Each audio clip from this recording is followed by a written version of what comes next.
Everybody complains about politicians. Everybody says they suck. Yeah! Well, where do people think these politicians come from? They don't fall out of the sky. They don't pass through a membrane from another reality. They come from American parents and American families, American homes, American schools, American churches, American businesses, and American universities, and they're elected by American citizens. This is the best we can do, folks.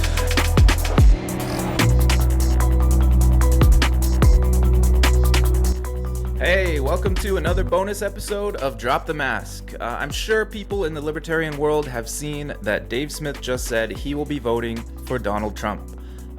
It's not a huge shocker, and I'm not mad or anything. I could make a case for it if I wanted to. I won't, but I could. I think I got close enough in episode 24 when I talked about all the people he's putting around him. It's intriguing, at least, but I don't think I'll be voting. And all this got me thinking about the act of voting itself. Anarchists are very much against voting, and I totally understand why. I think that's the correct anarchist position. But is it okay to vote? Does it revoke your ANCAP card? Does it legitimize the government if you do?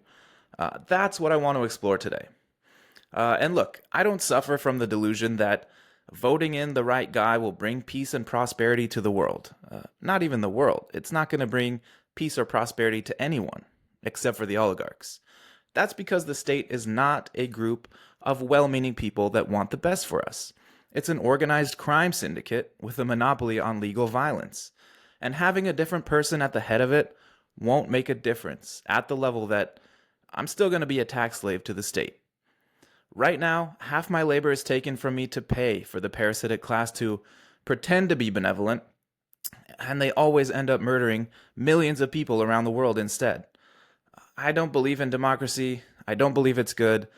Democratic systems have been used to justify countless atrocities and theft at a scale that monarchs and dictators could only dream of. So just so you understand where I'm coming from on this, I'm not a fan. But there's a saying in economics that choices are made at the margins. It means that there's going to be some basic things you always do, barring a major collapse, like paying rent, a mortgage, utility bills, feeding yourself, just for a few examples. But there are luxuries that you choose because you might have a little more expendable income.